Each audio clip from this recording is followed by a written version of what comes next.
Hey guys, welcome back to a new class. আজিৰ এই ক্লাছটো তোমালোকৰ লগত আমি আলোচনা কৰিম নৱম শ্ৰেণীৰ সমাজ বিজ্ঞান পাঠ্যপুথিৰ 2 নম্বৰ যেটো চেপ্টাৰ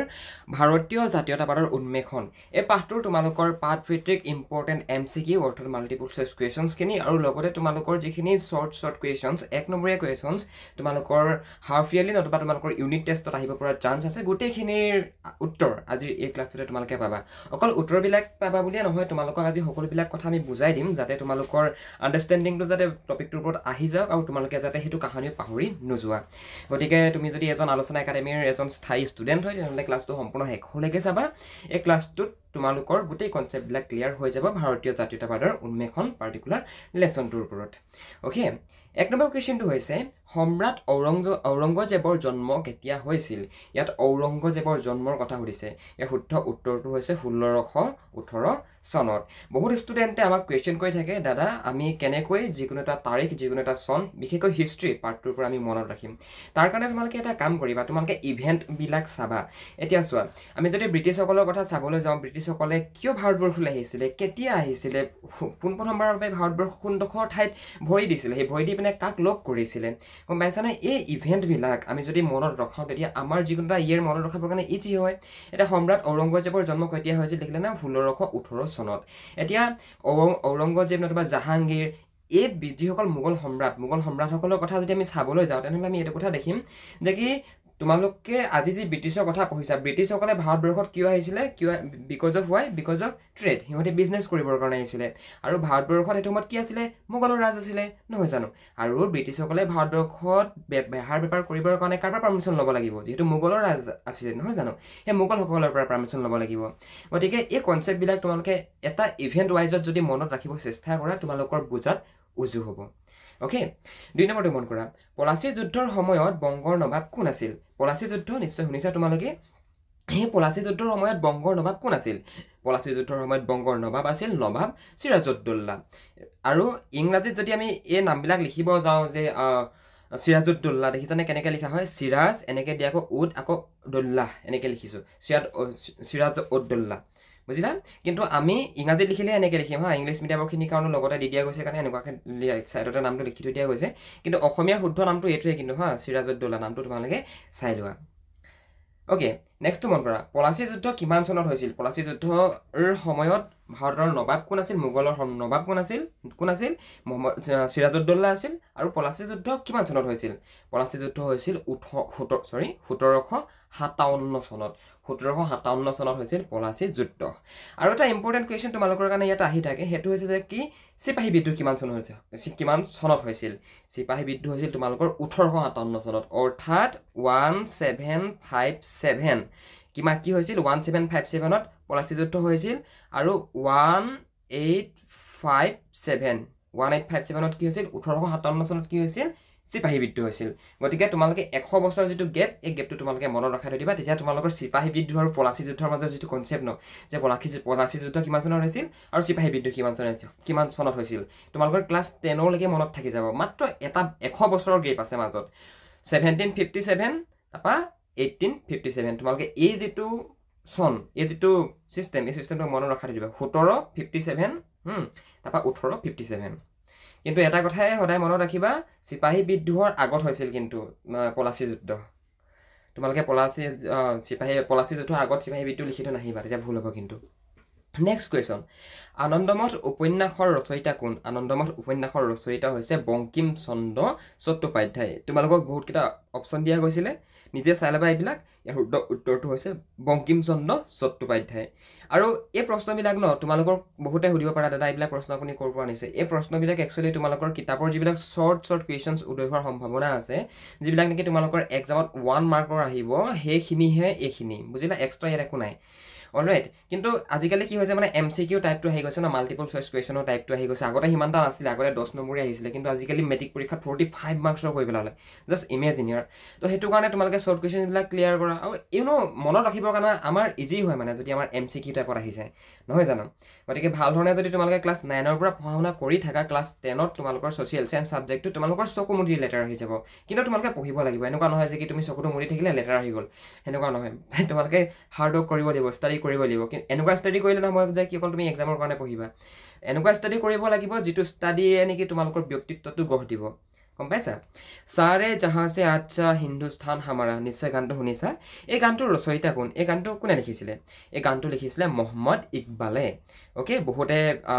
এইটোৰ কথা নাজানে আমি যেটো লিখো সাৰে জাহাঁ সে আচ্ছা হিন্দুস্তান হামাৰা এনেকৈ যে এটা গান গায় মই সিংগাৰ নহয় ওকে মোৰ সুৰটোত নাযাবা মই জাষ্ট তোমালোকক কথাটো কৈছোঁ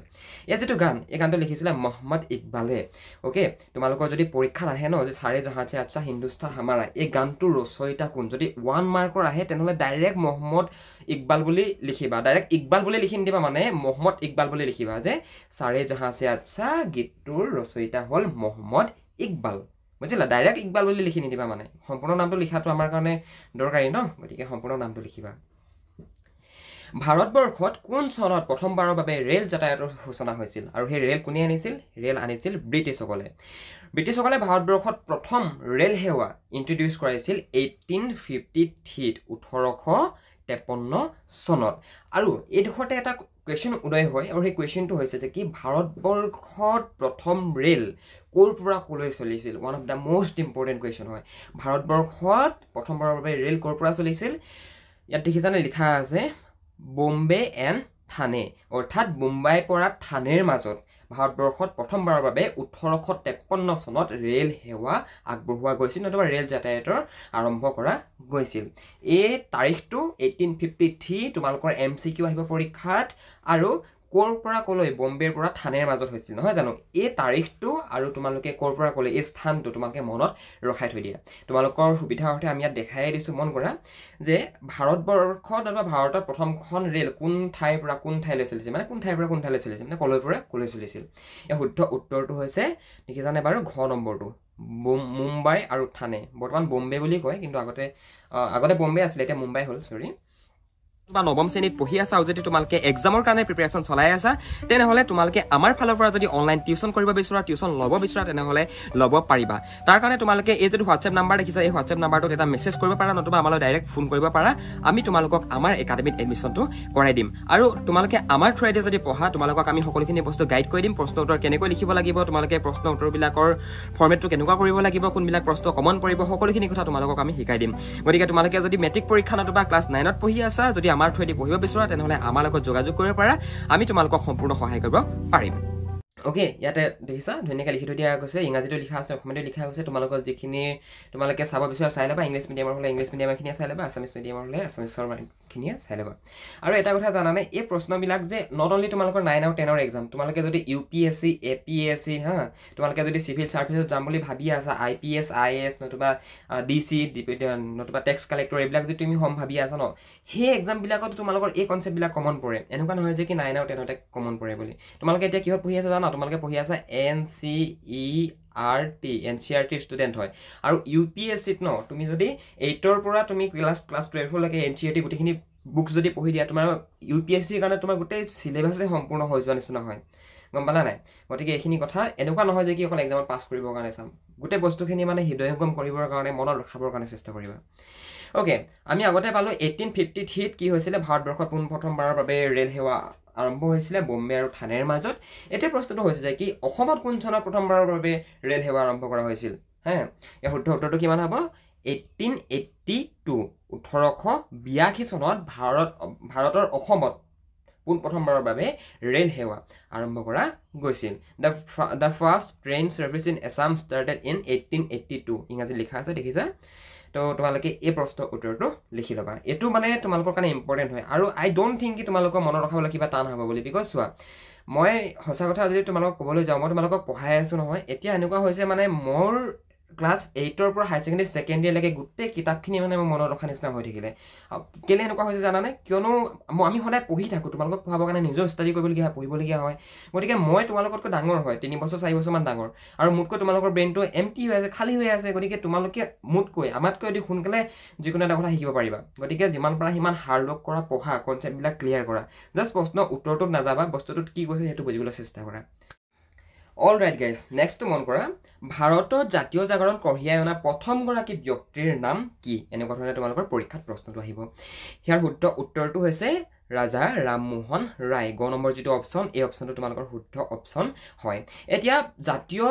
চেতনা মানে কি আমাৰ যিটো জাতীয়তাবাদী ভাৱ আমাৰ যিটো জাতীয়তাবাদী মনোভাৱ আমাৰ যিটো চেতনা কোনোবাই যদি আমাৰ জাতিটোক লৈ কোনোবাই যদি আমাৰ ইণ্ডিয়াক লৈ যদি গালি পাৰে আমাৰ কেনেকুৱা লাগিব গম পাইছা নাই তো সেই যিটো আমাৰ নিজৰ দেশখনৰ প্ৰতি থকা যিটো স্বাভিমান যিটো ভাল পোৱা সেয়াই হৈছে জাতীয়তাবাদী চেতনা গম পাইছা আৰু ভাৰতবৰ্ষত পোনপ্ৰথমবাৰৰ বাবে সেই চেতনা কঢ়িয়াই অনা ব্যক্তিগৰাকীৰ নাম হৈছে ৰাজা ৰামমোহন ৰায় তোমালোকে ৰাজা ৰামমোহন ৰায়টো তোমালোকে অকণমান গেপ দি লিখিবা ঠিক আছে ৰাজালৈকে লিখি পিনে অকণমান গেপ দিবা ইংৰাজী যি ধৰণে আছে এই ধৰণে লিখিবা অ'কে এইডোখৰতে তোমালোকে এইটো চাই ল'বা ইংৰাজীত যি ধৰণে আছে সেই ধৰণে লিখিবা অসমীয়াটো সেই ধৰণে লিখিবা মানে ৰাজা ৰামমোহন ৰায় এনেকৈ তোমালোকে লিখিবা নম্বৰ 100% পাবা অ'কে নেক্সট কুৱেশ্যন মন কৰা ব্ৰহ্মসমাজ কোন চনত স্থাপন হৈছিল when was the Brahma Sabha was established মানে ব্ৰহ্মসভা কোন চনত স্থাপন হৈছিল ইয়াৰ শুদ্ধ উত্তৰটো হৈছে 1828 1828 চনত ব্ৰহ্মসভাৰ প্ৰতিষ্ঠা কৰা গৈছিল কোনে প্ৰতিষ্ঠা কৰিছিল ৰাজা ৰামমোহন ৰায় এষ্টাব্লিছ দ্য ব্ৰহ্ম সভা ইন 1828 1828 চনত ঠিক আছে 1828 চনত ৰাজা ৰামমোহন ৰায় ব্ৰহ্ম সমাজৰ প্ৰতিষ্ঠা কৰিছিল নতুবা ব্ৰহ্ম সমাজ স্থাপন কৰিছিল আৰু এটা প্ৰশ্ন এডোখৰতে ওলাই আহি থাকে ব্ৰহ্ম সমাজ কোনে প্ৰতিষ্ঠা কৰিছিল কিমান চনত প্ৰতিষ্ঠা কৰিছিল দেখিলে নাই বাৰু আমি দুটা প্ৰশ্ন একেটা উত্তৰতে আমি উলিয়াই ল'লোঁ নেক্সট কুৱেশ্যনটো হৈছে হিন্দু ধৰ্মৰ মূল গ্ৰন্থখন কি শুদ্ধ উত্তৰ কি শুদ্ধ উত্তৰ হৈছে বেদ কোৰাণ নহয় বাইবেলো নহয় বাইবেল হৈছে খ্ৰীষ্টিয়ান লোকসকলৰ কোৰাণ হৈছে ইছলাম ধৰ্মীয় লোকসকলৰ হা এতিয়া শুদ্ধ উত্তৰটো কি হ'ব শুদ্ধ উত্তৰটো হ'ব বেদ আমাৰ যি বেদ আছে বেদ উপনিষদ এইবিলাকে আমাৰ হিন্দু ধৰ্মৰ আমাৰ হিন্দু ষ্টুডেণ্টছ সেইসকলক কৈছোঁ আমাৰ মূল নহয় জানো আমাৰ ধৰ্মগ্ৰন্থ ৰাজা ৰামমোহন ৰায় কি প্ৰথা বন্ধ কৰিছিল এইটো one of the most important হয় তোমালোকে এইটো হাইলাইট কৰি ল'বা এটা ষ্টাৰ মাৰ্ক দি ল'বা কিনাৰত ৰাজা ৰামমোহন ৰায় কি প্ৰথা বন্ধ কৰিছিল শুদ্ধ উত্তৰটো হৈছে সতীদাহ প্ৰথা ষ্টপ দ্য প্ৰেক্টিছ অফ সতী ইয়ানি কি সতীদাহ প্ৰথা তোমালোকে হয়তো আগৰ ক্লাছটোত অলৰেডি পাই আহিছা আমি অলৰেডি ডিছকাশ্যন কৰিছিলোঁ তাৰমানে যেতিয়া এখন ঘৰত এটা পৰিয়ালত যেতিয়া স্বামীজনৰ মৃত্যু ঘটে তেতিয়া কি হয় যদি স্বামীজনৰ কি বুলি কয় ৱাইফগৰাকীতকৈ মানে পত্নীগৰাকীতকৈ আগতে মৃত্যু ঘটে যদি স্বামীজন যদি মহিলাগৰাকীতকৈ মানে পত্নীগৰাকীতকৈ আগতে মৃত্যু হয় তেতিয়া সেই স্বামীজনৰ যিখন চিতা য'ত জ্বলাব সেই চিতাত সেই মানে তেখেতৰ যিগৰাকী ৱাইফ যিগৰাকী পত্নী সেই পত্নীক জাপ দি দিবলগীয়া হয় মানে নিজৰ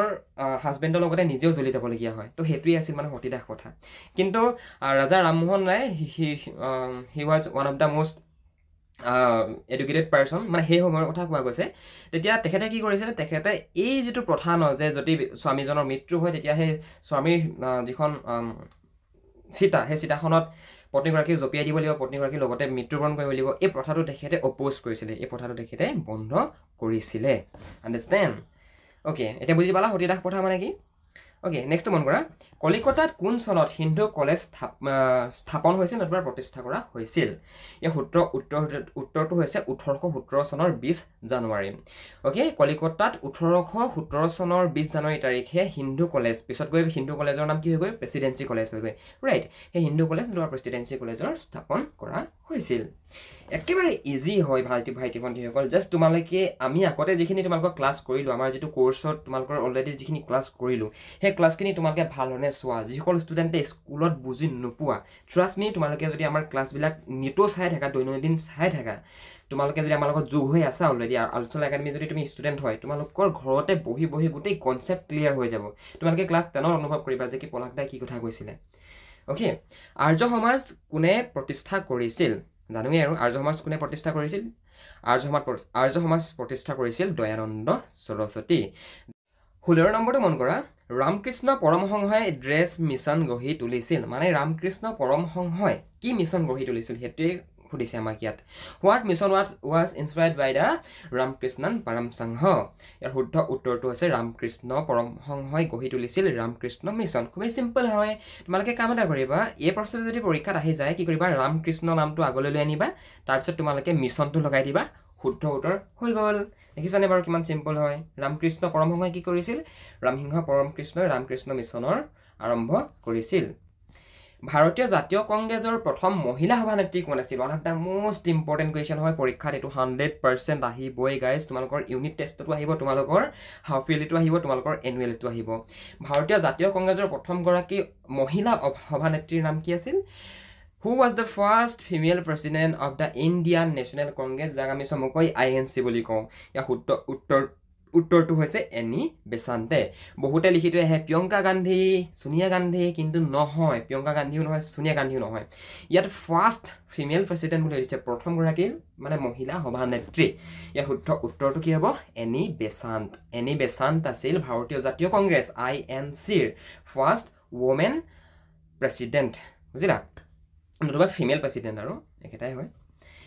অলৰাইট গাইজ, বুজি পাইছা চাগে কথাবিলাক? বংগদেশক কোন দুগৰাকীৰ ব্ৰিটিছ বিষয়াই দুটা ভাগত ভাগ কৰিছিল? বংগদেশক কোনগৰাকী ব্ৰিটিছ বিষয়াই দুটা ভাগত ভাগ কৰিছিল?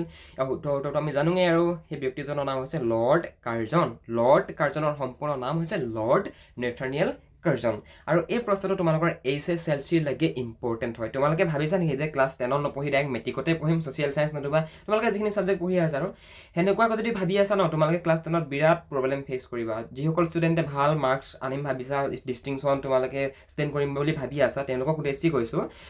ক্লাছ 9তে যদি কনচেপ্টবিলাক ক্লিয়াৰ কৰি নিনিয়া, তেনেহ'লে ক্লাছ 10ত গৈ পিনে 9ৰখিনি যদি তোমালোকে ক্লিয়াৰ নহয়, ক্লাছ 10ত গৈ তোমালোকে বহুত বেছি ডিফিকাল্টিজ ফেচ কৰিবলগীয়া হ'ব। বহুত ষ্টুডেণ্ট এনেকুৱা থাকে যিসকল নেকি আমাৰ একাডেমিত পঢ়ি আছে, আমাৰ পাৰ্চনেল এপ্লিকেশ্যনত নতুবা আমাৰ একাডেমিত আমাক মানে কিছু সংখ্যক ষ্টুডেণ্টে এইবিলাক অভিযোগ আনে, ক্লাছ 9ত ভালদৰে নপঢ়িলোঁ দাদা, বিভিন্ন ধৰণৰ XYZ কাৰণৰ কাৰণে, এতিয়া ক্লাছ 10ত কেনেকৈ ঘপককৈ পঢ়ি ভাল মাৰ্কছ আনিব পাৰিম। এইটো নেক্সটটো ইম্পচিবল কথা মানে। হয়, পচিবল হয়, বাট তোমাৰ বেছি কষ্ট হ'ব মানে, আৰু ইমান কষ্ট কৰিব পৰা ক্ষমতা সেইটো বয়সত নাথাকে মানে। তোমালোকে এতিয়া যিটো বয়সত আছা ন, এই বয়সটো নাথাকে হা। গতিকে ক্লাছ 9ৰ পৰাই কনচেপ্টবিলাক ক্লিয়াৰ কৰি নিবা। বংগদেশৰ বিভাজন কিমান চনত কৰা গৈছিল, নতুবা বংগদেশৰ বিভাজন কিমান চনত সংঘটিত হৈছিল? আৰু শুদ্ধ উত্তৰটো হৈছে 1905 চনত। 1905 চনত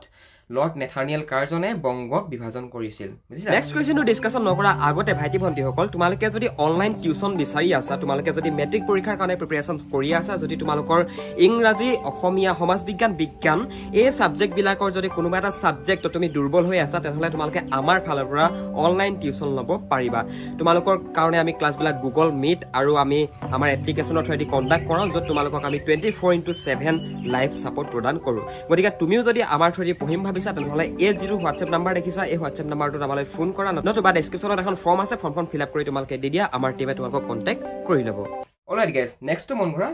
নেক্সট তোমালোকৰ আটাইতকৈ ইম্পৰ্টেণ্ট MCQটো হৈছে বন্দে মাতৰম গীতটো কোনে ৰচনা কৰিছিল? This is one of the most important question হয় গাইজ। আমি হৈছোঁ ভাৰতীয়, হয় নাই? ভাৰতীয় হিচাপে আমি এইবিলাক কথা জানিব লাগে। আমাৰ বন্দে মাতৰম কোনে লিখিছে, আমাৰ চাৰে জাহাঁ সে আচ্ছা হিন্দুস্তান হামাৰা কোনে লিখিছে, আমি যদি অসমৰ ক্ষেত্ৰত চাবলৈ যাওঁ, অ' মোৰ আপোনাৰ দেশ, অ' মোৰ চিকুনি দেশ কোনে লিখিছে, এইবিলাক কথা মানে আমি জনাটো প্ৰয়োজনীয়। যদি নাজানো, এইবিলাক এটা লাজৰ কথা মানে, বুজিলা? এতিয়া বন্দে মাতৰম গীতটি কোনে ৰচনা কৰিছিলে? বন্দে মাতৰম গীতটো ৰচনা কৰিছিলে বংকিম চন্দ্ৰ চেটাৰ্জীয়ে। এইটো বহুত ইম্পৰ্টেণ্ট হয় তোমালোকৰ কাৰণে। গতিকে বেলেগ প্ৰশ্ন এই পাৰ্টিকুলাৰ পাঠটোৰ পৰা মনত নৰখালেও এইটো কথা হ'লেও মনত ৰখাই থৈ দিয়া যে কি বন্দে মাতৰম কোনে ৰচনা কৰিছিল। এইবিলাক কথা নাজানাটো আমাৰ কাৰণে খুবেই লাজৰ কথা মানে। নেক্সট কুৱেশ্যনটো হৈছে প্ৰেচিডেঞ্চি কলেজ প্ৰথমে কি নামেৰে প্ৰতিষ্ঠা হৈছিল? তোমালোকক যে অকণমান আগতে কোৱা গৈছিলে প্ৰেচিডেঞ্চি কলেজ। এটা প্ৰেচিডেঞ্চি কলেজখন পোনপ্ৰথমবাৰৰ বাবে যেতিয়া স্থাপন কৰা গৈছিল, তেতিয়া সেই প্ৰেচিডেঞ্চি কলেজৰ আচল নামটো কি আছিল? প্ৰেচিডেঞ্চি কলেজৰ ফাৰ্ষ্ট নামটো আছিল হিন্দু কলেজ। ইয়াত ধুনীয়াকৈ লিখা গৈছে, দেখিছেনে বাৰু? What was presidency college originally called when it was first establish? মানে প্ৰেচিডেঞ্চি কলেজখন প্ৰথমবাৰৰ বাবে যেতিয়া এষ্টাব্লিছ কৰা গৈছিল, তেতিয়া তাৰ নাম কি আছিল? তেতিয়া তাৰ নাম আছিল হিন্দু কলেজ। হিন্দু কলেজে পিছলৈ গৈ পিনে মানে বৰ্তমান যিখন আমি কলিকতাৰ প্ৰেচিডেঞ্চি কলেজ দেখোঁ, সেই প্ৰেচিডেঞ্চি কলেজখনৰ আগৰ নাম আছিল হিন্দু কলেজ। তোমালোকে যদি কলিকতা কাহানিবা যোৱা, তেনেহ'লে চাই আহিবা প্ৰেচিডেঞ্চি কলেজ, বুজিছা? তো এই কনচেপ্টবিলাক তোমালোকে ক্লিয়াৰ কৰি থ'বা। দেখিছা, ইংৰাজীটো আছে, অসমীয়াটো আছে। তোমালোকে যি ভাল পোৱা, ইংৰাজী ভাল পোৱা, অসমীয়া ভাল পোৱা, তোমালোকে নিজে লিখি ল'বা। ভাৰতৰ প্ৰথমখন বাতৰি কাকত কোনখন? বা ভাৰতবৰ্ষৰ প্ৰথম বাতৰি কাকতখনৰ নাম কি? One of the most important তোমালোকৰ শ্বৰ্ট কুৱেশ্যন হয়। What was the first known news paper in India? ইয়াৰ শুদ্ধ উত্তৰটো হৈছে বেংগল গেজেট। মানে ভাৰতবৰ্ষৰ প্ৰথম নিউজ পেপাৰখনৰ নাম আছিল বেংগল গেজেট। চাৰে জাহাঁ সে আচ্ছা গীতৰ গীতিকাৰ কোন? ইয়াৰ শুদ্ধ উত্তৰটো হৈছে মহম্মদ ইকবাল। তোমালোকক মই অকণমান আগতে কৈ আহিছিলোঁ নহয় মহম্মদ ইকবালৰ কথা, নহয় জানো? Who is the lyricist of the song Saare Jahan Se আচ্ছা? The right answer is Mohammad Iqbal. Mohammad ইকবালে চাৰে জাহাঁ সে আচ্ছা হিন্দুস্তান হামাৰা নামৰ যিটো গীত, এই গীতটো লিখিছিলে। ভাৰতত প্ৰথমবাৰৰ বাবে ক'ৰ পৰা ক'লৈ ৰেল যাতায়াতৰ আৰম্ভ হৈছিল তোমাৰ ৰেল যাতায়াতৰ সূচনা কৰা হৈছিল এনেকুৱা ধৰণৰ আহিব পাৰে অলৰেডি আমি ডিছকাশ্যন কৰি আহিছোঁ তোমালোকক পুনৰবাৰ ৰিভিজন কৰাই দিয়া হৈছে আৰু বম্বে আৰু থানেৰ মাজত অ'কে আনন্দমঠ উপন্যাসৰ ৰচয়িতা কোন বংকিম চন্দ্ৰ চট্টোপাধ্যায় তাৰ পৰা ব্ৰহ্ম সমাজৰ প্ৰতিষ্ঠাতা কোন উত্তৰতৰ্কী ৰাজা ৰামমোহন ৰায় তো গাইজ এইখিনি আছিল তোমালোকৰ আটাইতকৈ most important MCQ multiple choice questions তোমালোকৰ যিসকল ষ্টুডেণ্টছে তোমালোকে বুজি পালা থ্যাংক ইউ সো মাচ বুজি পোৱাৰ কাৰণে আৰু এইখিনি প্ৰশ্ন তোমালোকৰ পৰীক্ষাত প্ৰায় আহিব এনেকুৱা নহয় যে কি জাষ্ট আমি ৰেণ্ডমলি দেখাইছো আহিব আৰু তোমালোকে আগৰ ক্লাছ কিটাও যিসকল ষ্টুডেণ্টে ভালধৰণে চোৱা নাই চাই ল'বা হা তোমালোকে এক্সাম পালেহি বুলি MCQ চাইছা সেনেকুৱা নকৰিবা আৰু এটা কথা এই হয়তো তুমি এইটো ক্লাছ ইউটিউবতো চাই আছা চাগে বাট এইটো ক্লাছ আমি ইউটিউবত এইটো আপলোড কৰোঁ বুলি কৰিছোঁ কিন্তু তুমি যদি গোটেই ক্লাছটো ভাল ধৰণে কৰিব বিচৰা তুমি যদি ক্লাছ 9 ছ'চিয়েল ছায়েন্সৰ কমপ্লিট কোৰ্চটো যদি কৰিব বিচৰা কেৱল মাত্ৰ ইয়াৰ কোষ্ট হৈছে 499 এক বছৰৰ কাৰণে তোমালোকে ডেছক্ৰিপশ্যন চেক কৰিবা তাতে এটা লিংক আছে তাত গৈ তোমালোকে ক্লাছ 9 ছ'চিয়েল ছায়েন্সৰ কমপ্লিট কোৰ্চটো কৰিব পাৰিবা যদি হোৱাটছএপৰ যোগেদি পঢ়োঁ বুলি ভাবিছা তেনেহ'লে এই ফোন নাম্বাৰটোত আমালৈ ফোন কৰিবা আমি তোমালোকক জইন কৰাই দিম অলৰাইট যদি ভাল পালা এটা লাইক কৰিবা আৰু ভাইটি ভণ্টিসকলৰ লগতে স্কুলৰ যি হোৱাটছএপ গ্ৰুপ তাতে ক্লাছত শ্বেয়াৰ কৰিবৰ কাৰণে নাপাহৰিবা বাই বাই অভিভাৱকসকল আপোনাৰ ল'ৰাজন নতুবা ছোৱালীগৰাকী ইংৰাজী ছাবজেক্টটোত দুৰ্বল নেকি আপোনাৰ ল'ৰাজন নতুবা ছোৱালীগৰাকীয়ে ইংৰাজী ছাবজেক্টটো বুজি নাপায় নেকি পঢ়িব নোৱাৰে নেকি যদি ভাবিছে যে আপোনাৰ ষ্টুডেণ্টজন আপোনাৰ ল'ৰাজন নতুবা ছোৱালীগৰাকী ইংৰাজী ছাবজেক্টটো দুৰ্বল আৰু আপুনি যদি আমাৰ থ্ৰুৱেদি আমাৰ আলোচনা একাডেমীত যদি আপুনি আপোনাৰ ল'ৰাজন নতুবা ছোৱালীগৰাকীক এডমিশ্যন দিয়াই পঢ়াব বিচাৰে তেনেহ'লে আপোনালোকে এই নাম্বাৰটোত আমালৈ এটা ফোন কৰিব পাৰে নতুবা ডেছক্ৰিপশ্যনত এখন ফৰ্ম আছে ফৰ্মখন ফিল আপ কৰি দিব আমি আপোনালোকক নিজে যোগাযোগ কৰি ল'ম আমি আমাৰ একাডেমীত আপোনাৰ ল'ৰাজন আৰু আপোনাৰ ছোৱালীগৰাকীক আমি সম্পূৰ্ণ ইংৰাজী বিষয়টো শিকাই দিম পৰীক্ষাত কোনবিলাক প্ৰশ্ন আহিব ইংৰাজী বিষয়টো আমি কেনেকৈ পঢ়িলে আমাৰ মনত থাকিব আমি সকলোখিনি কথা তেওঁলোকক আমাৰ অনলাইন পৰ্টেলত আমি গাইড কৰি দিওঁ গতিকে আপুনি যদি এই সন্দৰ্ভত সবিশেষ জানিব বিচাৰিছে তেনেহ'লে আপুনি এই ফোন নাম্বাৰটোত এটা ফোন কৰক আমাৰ টীমে আপোনালোকক সম্পূৰ্ণ গাইড কৰি দিব আপোনালোকে এডমিশ্যন কেনেকৈ কৰিব লাগিব কেনেকৈ পঢ়িব লাগিব কেনেকৈ ক্লাছ কৰিব লাগিব সকলোখিনি কথা আমাৰ টীমে আপোনালোকক গাইড কৰি দিব আপোনালোকে এই ফোন নাম্বাৰটোত এটা ফোন মাৰিলে হৈ যাব